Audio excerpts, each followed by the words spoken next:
Welcome to The Weekly. I'm Jeremy. I'm Chris.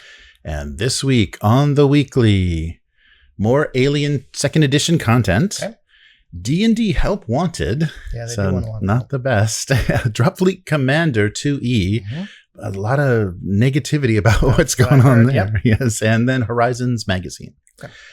So let's get started with it. So this is exciting. And also, I'm not sure. I'm not sure. I'm excited I that read this and I'm not sure either. Yeah, that they're refining stuff, but it was good. They had was good. But and like we talked about maybe previously, they need to keep the license, so they need to kind of keep doing stuff with this. And they had enough revisions. I listened to a little bit of the live stream where they're talking about second edition. They say it's not a true second edition. It's like a refined first edition, but there were enough changes that we decided, what the heck, we'll make it second edition. But they wanted to be clear, it all still works. There's not like major mechanics changes where the old content is completely useless. I think stat lines and everything are going to still work exactly the same, so that you don't have to throw away those three or do some kind of like weird modification, conversion to use it for a second edition. But they released a couple of teasers for the new piece of, and they're going to crowdfunding for this too, which is another thing. I was like, okay, I guess they got the go ahead. But Free League is showing off 2 new maps for the Alien Role-Playing Game Second Edition. And they're showing a ship and a mining colony. So the maps were done by artist Miska Fredman, and it gives you views of the decks of the USCSS Fidanza and the Jeremiah 6 colony. So we got, I don't recognize either of those names. So I think it's original, original stuff. But this new edition is giving us updated rules, new content, and tools, and will be, of course, fully compatible. They're going to release one of those, cinematic scenarios called the Rapture Protocol. Okay. And this is, kind of what they, similar to the first cinematic, the Chariot of the Gods, returning to aliens' roots. It's giving you a freighter crew on a tense colony resupply mission. So going back to that familiar. How could you not, right? Look at what core books they have, right? Yes. We had the core book, right, which came with Chariot of the Gods. Mm-hmm. Then the second source book was Colonial Marines. Mm-hmm.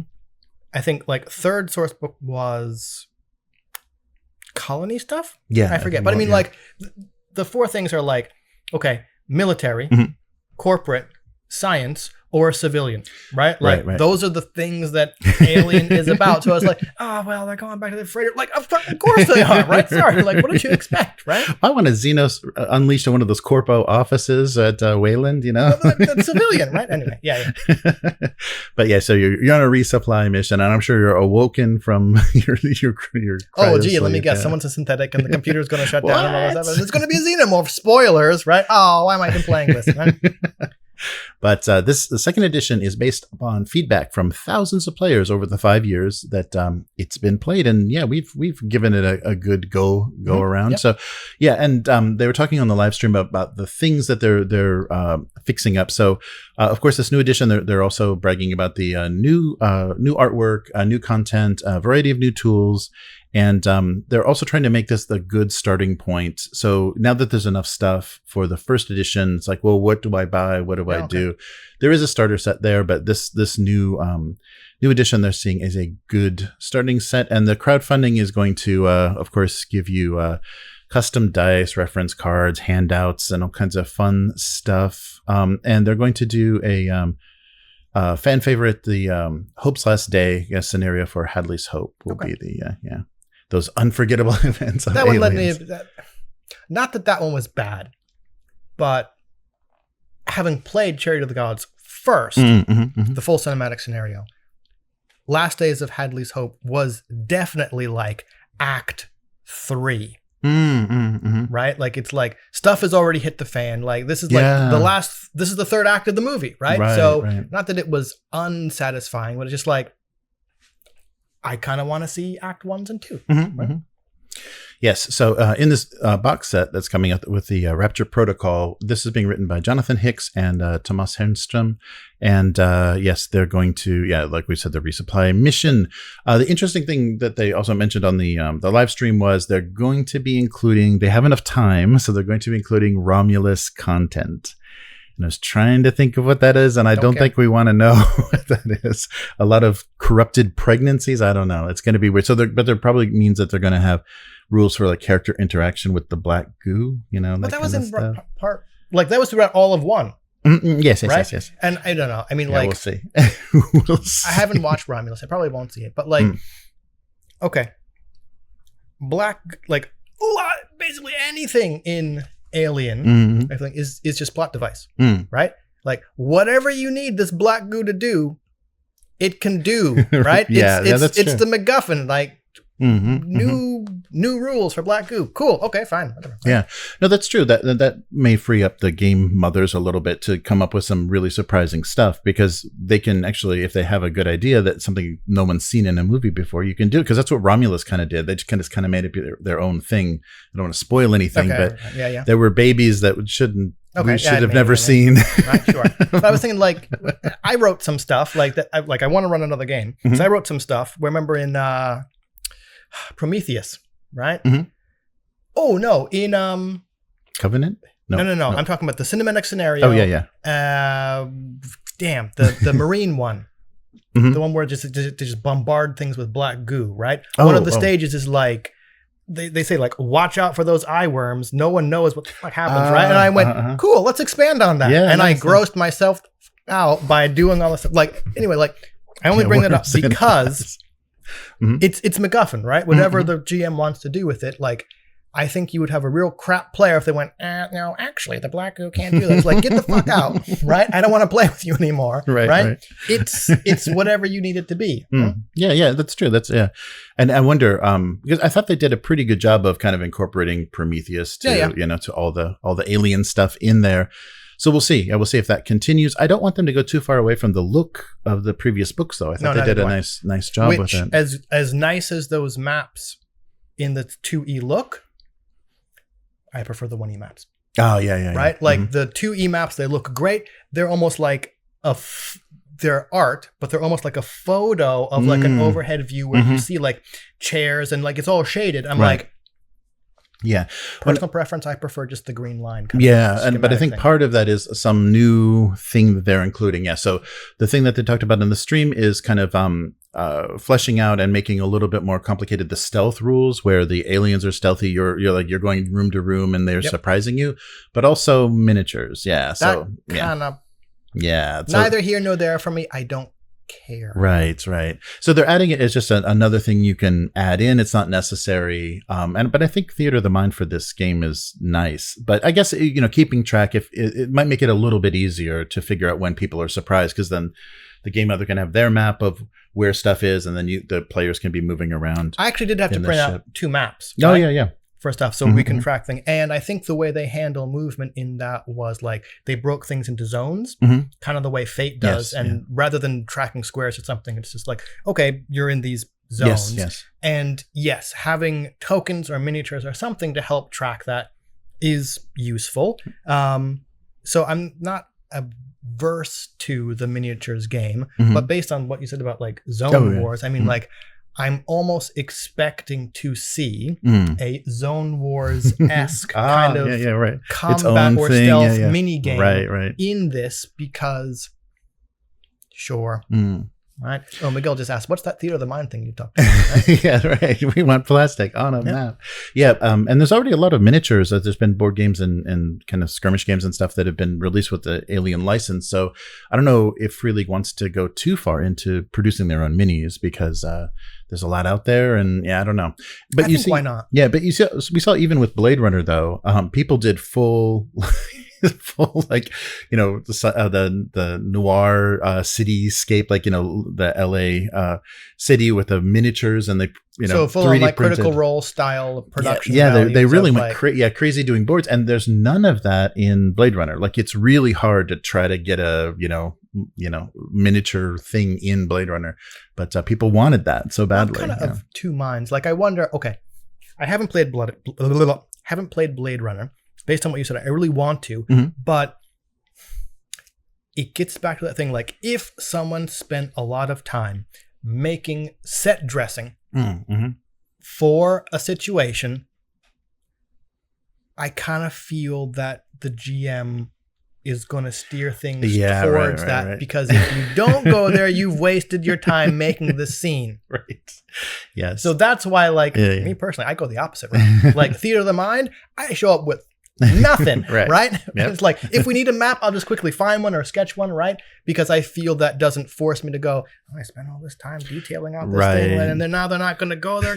Like, unless it's a one shot, right? Because then you're just like, okay, let's try and corral things a little bit more. Like, I'm thinking of that Genesis system where we played the Beanstalk, where Alan was running, and there was a time in about like between the first and second halves of the game where as players we all said, let's go do this thing with this thing, and Alan was like, and then I went, right, like we all kind of agreed, no, this is a one shot, right? We're here to kind of test the system. Let's find a reason to kind of do what the module expects us to do, right? Yes. So unless you do that, right? I don't know. Yes, that's true. You don't. Okay, well, this board that I spent 3 weeks building, I'll just move it over here. Yeah. Right, which is why I call bullshit and critical roles kind of like improv nature. What do you do? Have like 100 of these like boards behind you and you just bust them out as you need them? No, like it's there from the beginning of the episode. We all know you're going to end up there, which maybe isn't terrible, but enough with your improv shit. Well, they can pay a production staff to be back there with like airbrushes. Yeah, exactly. Yeah, like, building foam terrain as they speak. Oh wait, they're going in here. Okay, wait, we need more tables. Yes. So, all right. Well, let's move on to our next little piece here.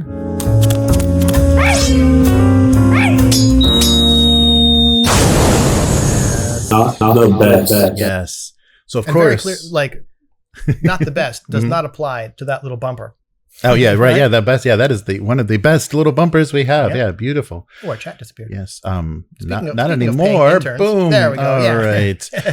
But so D&D has listed a new help wanted. All right, help wanted ad. They're hiring a new brand publicity manager. So if you don't see either Chris or myself here next week, it's possible that either one or both of us is taking that position. I've said before, if that ever happened, like I would be very clear that I was now a shill, right? Like, hey, I got bills to pay. Yeah, sure. Right. And I'll tell you why that is. Yep. But they're replacing D&D is looking to replace Greg Tito, who has worked for quite a while, nearly a decade in the position. Wow. Okay. He was so he was their brand publicity manager. The job title that they're looking for now, they've changed it a little bit. Senior manager for brand publicity. Okay. So managing the PR and communications for D&D. I hope the salary is commensurate. Yeah, right. They added. And Tito was even working with, he was doing that Dragon Talk podcast and stuff. So he was like really kind of in deep with, promoting and like being active in the community. So your responsibilities, Chris, will involve managing the day-to-day planning of publicity programs, planning and executing product launches and consumer events, fan relations, and monitoring media about Dungeons and Dragons. Monitoring media about Dungeons and Dragons. So what? Scrolling through Twitter and looking at all the things people are saying? Yeah, so that would just mean, watching this podcast and that would qualify you right there. Yeah. So anybody within the sound of our voices, you are now qualified to apply for this position because you have listened to updates on D&D. Okay. Yep. Yes. So you will be helping frame the future of Dungeons and Dragons and turning it into a major digital gaming brand. Sure. Okay. Lost interest.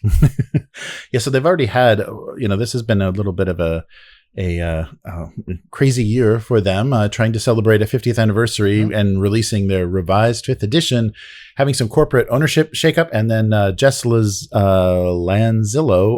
has taken over as their VP of product and franchise, which means kind of changing boats midstream. I guess they're kind of shifting, leadership. I guess people were just like not caring enough or not having much motivation to get the word out there. So they're just changing things. So there was some funny comments under this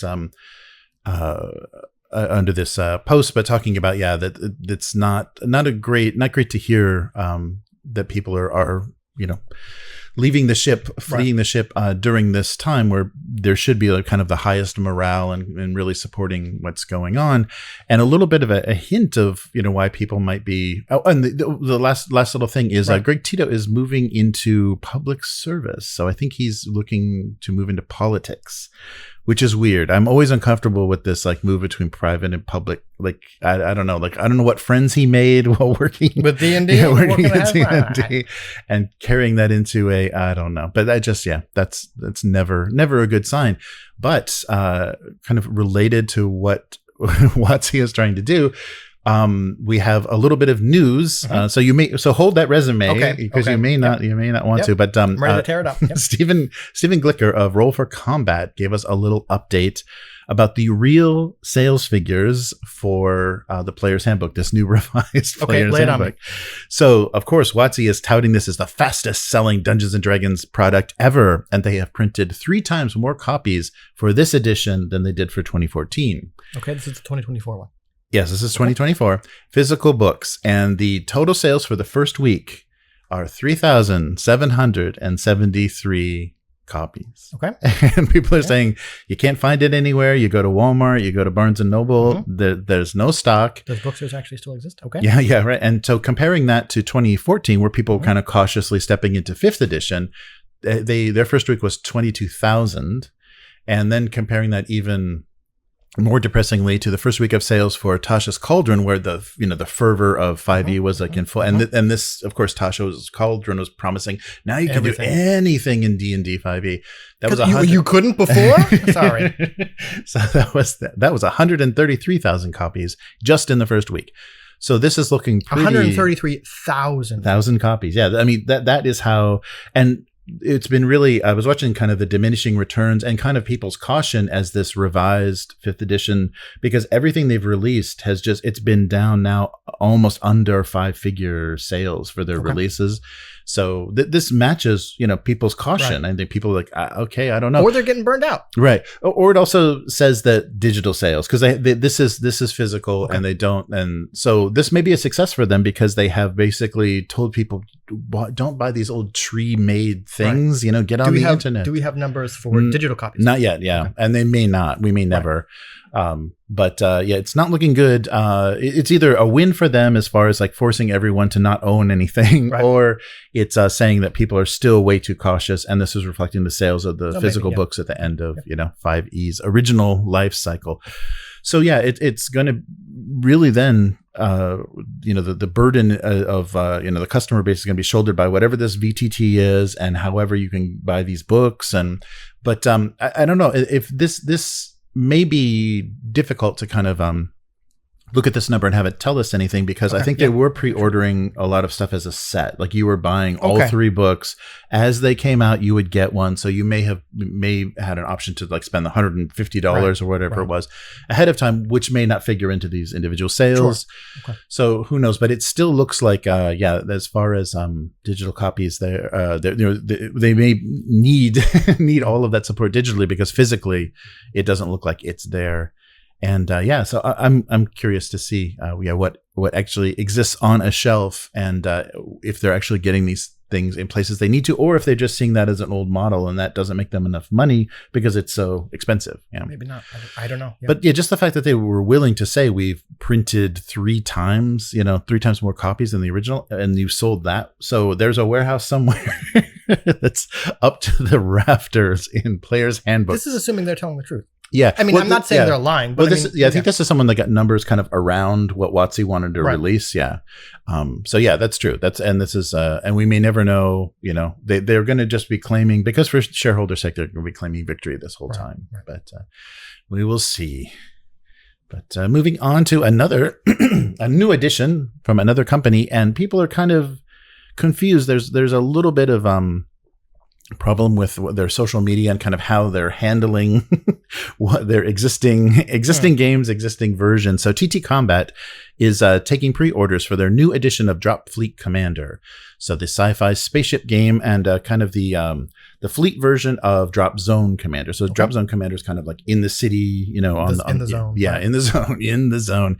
And but this is the massive starship battle. So they're releasing the pre-orders for a box set for 2 players, UCM against the Biofissers, and it's a 10 millimeter. 10 millimeter sci-fi game, but the ships are so big that 10 millimeter still makes for some big pieces of resin.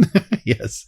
And it's played on a 4x4, a drop zone. Yeah, traditionally played on the 4x4, but I think they kind of carried everything over. So, yes, efficient dynamic games, which can be played on, standard 4x4. So, but then there were posts. So they announced this, and then there was I think on their Facebook, a social media post, and maybe Instagram or something that they weren't taken down.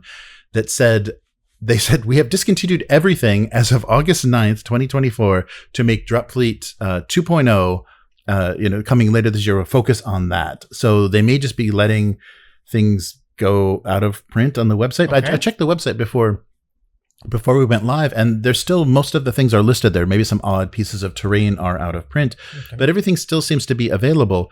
But it also said in this update, some items may return in a new format, but others will be gone forever. So they posted that, and people are like, wait, what? I want to get involved in this game, or I want to, make sure I get everything that I want for the drop zone.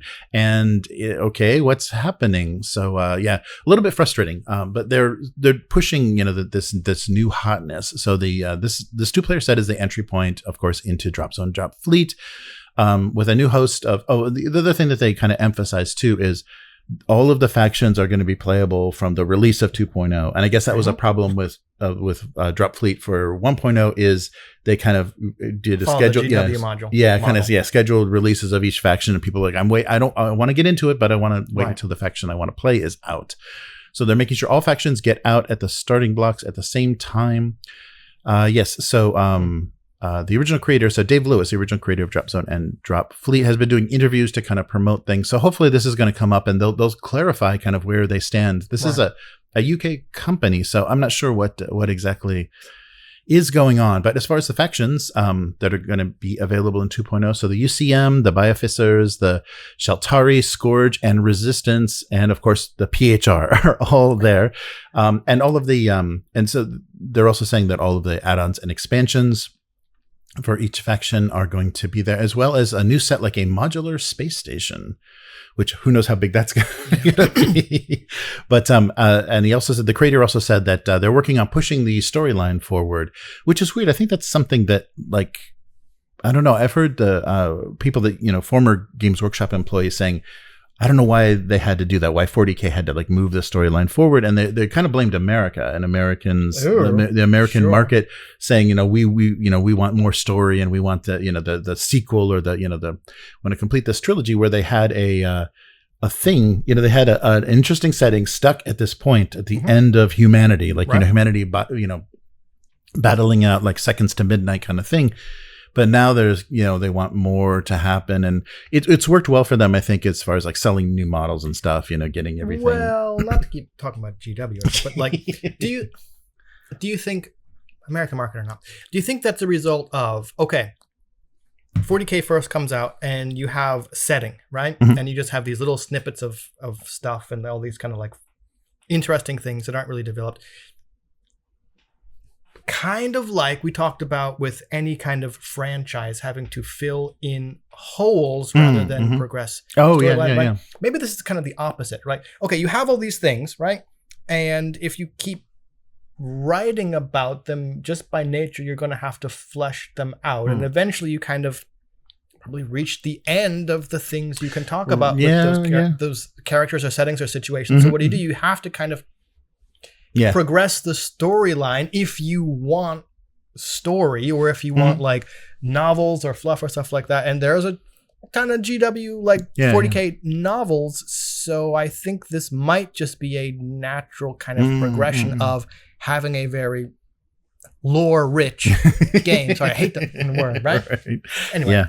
No, I think that's true, and I think, but the it's so different from that original kind of intent, I think, to leave holes and let the players fill those in. That doesn't sell stuff. Yeah, I know. Yeah, that's like everything we're talking about. Games Workshop and Wizards moving away from any sort of DIY homebrew. They don't. No, don't do that. Just buy what we tell you. Is the next thing. Or buy what we tell you seems pretty sinister to me. Buy what we make. Yeah, right.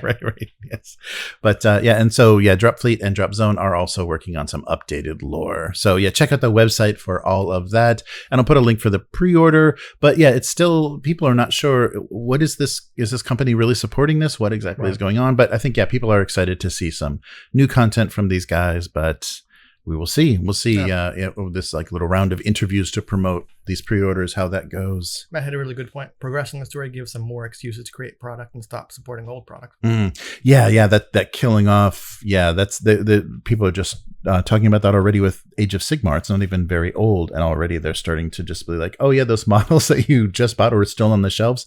No good. So the old world got destroyed for Age of Sigmar and the new old realms, and so now the new old world, did that get destroyed again? I don't know how they justify that in the lore, or they just don't make rules for your models anymore. So they have a new edition, and mysteriously these units are not there, so you can't play them. Right? You gotta love them. They moved to Legends. All right, and lastly, a little. I don't know. I have mixed feelings, but a little twinkle of hope in what's going on tabletop. So Horizons is a new magazine for TTRPG fans, and they're offering periodical monsters, adventures, and more. So they will launch on October 9th with their first issue. They're going to produce quarterly issues, and this is a newly formed team of experienced creators, and that would be Hannah Rose is the editor-in-chief, who has worked as an editor for a lot of Wizards of the Coast, a lot of publications from D&D, and Clara Daly, who has been I believe an artist working that way. So the magazine will. Horizons. I was like, okay, well, they didn't really think about people finding this. Because, I wonder what that big because Horizon, there was a very famous Horizon magazine that was an arts magazine that had a lot of writing, like W.H. Auden, and a lot of very famous paintings were produced in this magazine. It was published as a hardcover journal, so Horizons, so American Heritage produced that, and also there are at least half a dozen things called Horizons, and one of them is the Yokata Air Base 374th Force Support Squadron monthly newsletter. But that's like a dominant search result. So it's like, you guys are really going to have trouble with people finding you. But if you find the website, I'll put a link to the website. So both the website and the Patreon, they're the only Horizons on Patreon. So that makes it pretty easy. But the cover of the first issue has been posted, and there's a couple of different ways you can subscribe to this and support it. Currently, it's only going to be released digitally, so a PDF version. We've seen the cover of Horizons 1, kind of a draconic, a very kind of beautiful, kind of whimsical dragon illustration.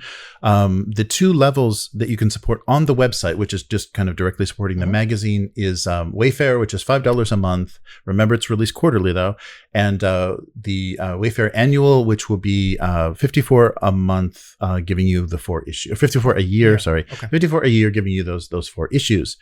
So the two creators were working together on the Tal Doré campaign setting, Reborn, which is a Critical Role Darrington Press project. But they said, hey, let's try to do something extra exciting in the TTRPG space. So Daly's the trained artist, and they became a major contributor for environmental and landscape work for this campaign. And Rose is the editor and has worked on Baldur's Gate, Descent into Avernus, Journeys Through the Radiant Citadel, and The Wild Beyond the Witchlight. So more recent works, but they decided to collaborate on making quarterly issues. So each issue will contain 4 main articles, 3 of those being tailored to 5th edition. So, okay, great. The 4th will focus on a non-D&D franchise. Oh, thank you so much for that scrap. Right. So for instance, Draco X Astris will be written by the space plasma physicist Imogen Gilgal. So just in case. Yeah, that's interesting. Yeah. So her job is a PhD astronomer researcher at the University of Southampton. She pitched an article for Star Dragons. Maybe that's what's depicted on the cover. This article provides lore, stat blocks, and lair actions for Star Dragons through their life cycle, protostellar wormlings to sequence Star Dragons. So in other words, it's 4 articles geared towards D&D. Because lair actions and stat blocks. Yes. Yeah, okay. Yeah. To be charitable. Mm-hmm. Yes. Something I've thought about is, system neutral. or system as agnostic adventures games, right?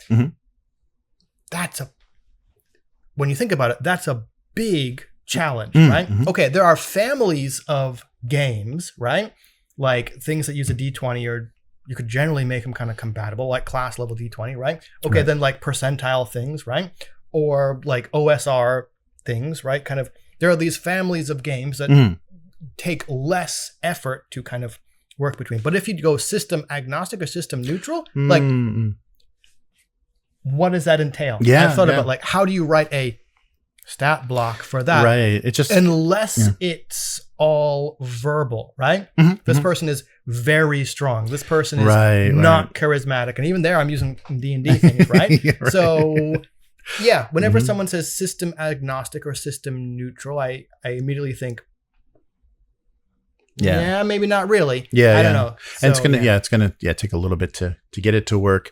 But interesting choices. I mean, I think they're trying to do something different. And the other article that is being worked on by Aaron Roberts is Next Stop Adventure, which will include a notion of something called a lore rider. So you can exchange a well-told story for a ticket to ride in this scenario. So Rose is saying, we're not telling the authors what to write. I invite people to pitch their own ideas and then put together issues based on what the ideas we think would be really cool to use to develop, based on providing a variety of content. That variety means something in each issue for everyone, no matter what. As long as you're playing D&D, right? As long as you're playing fantasy. Grumpy here, but geez. Yeah. So what campaign they're running, no matter what. Yeah, and it doesn't. Yeah, I don't know. Like right to the table. Yeah, I don't know. I can't.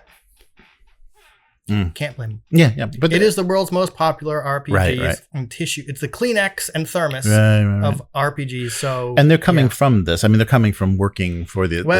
I didn't want to say that either. But looking at those credentials, I'm like, the wizard stuff. Okay. Right. Yeah. So they're gonna have a bias, and they're gonna, what they think tabletop is going to be majority. Yeah. So they say Horizon, or they insist, they're stressing that Horizons will be paying top dollar for its content, and what they're working for is sustainability for creators in the TTRPG space. So that's a nice thing to hear, just like we heard from the Wharf-Rat Games. What they want to do is get you an idea, get it to production. Horizons wants to you want to share your content, and we want to pay you well for it and present it well. So how they're doing that right now is the digital subscription on their website. I'll include the website, and then also their Patreon. And their Patreon is just a flat one tier, $5 a month. And so basically you're paying $15 per issue, which is, definitely reasonable and giving them enough. And they already have enough supporters, I think, to support themselves well, to pay people well. They're going to be paying decent amounts, like per word, or per 20 cents a word, I hope. Yeah. So I think it's they're definitely aware of that. Sorry. What's that? My statement came out wrong. Oh, yeah. I said, I hope they're paying about 20 cents a word. I don't want to imply that is their rate. Oh, yeah. Hopefully. Right? Yes. And we'll see. But it's good. It's good that that's their emphasis. So everything included in the publication, they're also emphasizing, has been play tested multiple times. So quote from them, we go through 2 stages of play testing, which really allows us to know that the content is going to be balanced, that it's going to be easily useful at the table. I'm a big advocate of not leaving game masters hanging for not having plot holes where they have to scramble to fill in things and answer questions that the content should already be answering. So so this is coming to us October 9th, and support for the project is, like I said, on the website and on Patreon. So the one thing that just in my personal experience, and this is of course more recent too, is I have never been at a table playing 5e that there's been more than one female identifying, a female player. Never. I've been That's on you. But I've been at indie RPGs. We've been at tables where I'm the only guy almost, so it's like, why 5e? Why did they so what I'm emphasizing, this is all women, so the founders are women, and it looks like a lot of the contributors have been women. 5e is not. Maybe this will change it. Well, there we go. If that's what they're looking for, maybe. But I think the indie RPG world is much more welcoming in games that play much more like what the player's expectations would fit than 5e. So it's a shame they're going to waste this effort and talent. Of course, that's on a bigger market because they have got a decent audience already on their Patreon. but it's a shame. It's not really it's not really matching. And it is. I mean, and that is, I don't know.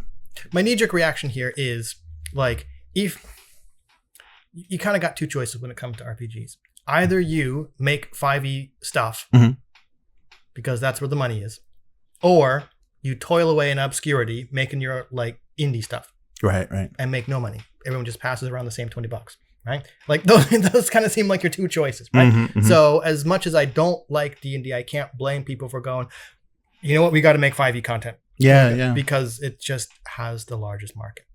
Yeah, and I think I'm not sure if it was from Roll20 or from Wizards themselves, but they were showing the split, like the gender split of D&D of 5e being 60-40.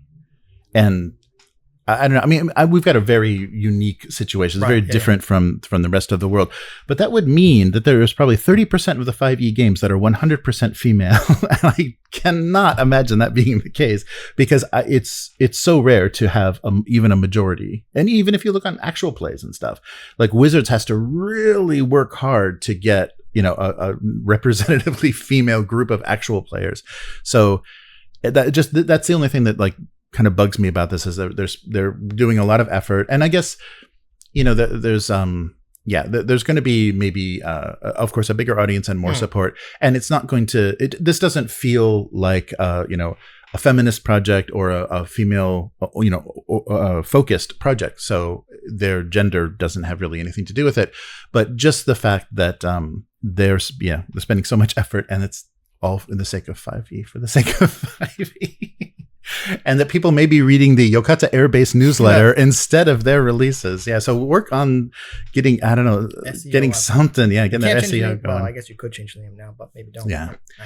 But something to help them. But maybe they will overtake all of these other unworthy. So. Yeah, it's just it's difficult. And in this day and age, to like, you want to have like nostalgia or something nice in the name, but you've got 100 years of publications that you're fighting against that all have archives on the internet. All right, so that is going to do it for this week. So where can people find you? In this very squeaky chair. Yes. Sorry. Yeah. What's going on? Yeah, on social media, we're at Hivemind, HYVEMYND. That's Blue Sky. Select Facebook groups, Instagram, right? Because Facebook is just cesspool, even outside those groups. Yeah. Anyway. So how about you? Oh, so I am. I'm going to do it closer to Halloween. I have decided because I'm too busy getting ready for traveling. So I'm to do the October live stream for Abuse Cartoons closer to October, so probably the middle of October, and that is Abuse Cartoons on YouTube and Twitch. And you can read that cartoon if you want to catch up, and it's probably going to be all Halloween jokes for a whole month. Yeah. So you can look in previous Octobers and find out what that's going to involve.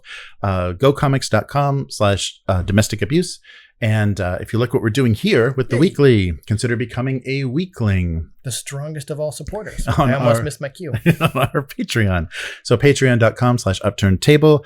And so, if you're back at that tier, then we know you're interested in seeing this every week and letting us know like what types of news you like to see. A lot of our patrons send me sneaky little links and stuff that helps to kind of flesh out when I'm just looking at one part of things. There'll be another article that kind of fleshes it out, like the weird sales of the Player's Handbook. And that's on Patreon, and then you can also find us for free everywhere else. But also Patreon has a free tier as well. But upturntable.com, upturntable on all social media, and YouTube and Twitch is where our live streams go. We're going to probably be doing some more Ironsworn tomorrow because we're down a player, and we'll be getting back to some Outgunned soon, and maybe some Alien for Halloween. I don't know. Yeah, the Foundry has a whole nice official suite of Alien stuff, so I'd love to run Chariot of the Gods again. That was good. With a different, less cynical group and see how it goes. Half the table, I was like, I love what you're doing. Half the table's like, what the fuck are you doing? But anyhow, let's do that again soon. So subscribe to the channel and like the video to help other people find it. But you'll send you notifications when we go live. So look for some Ironsworn tomorrow with Will and Matt, and we'll be back again next week. Later, mortals. Goodbye.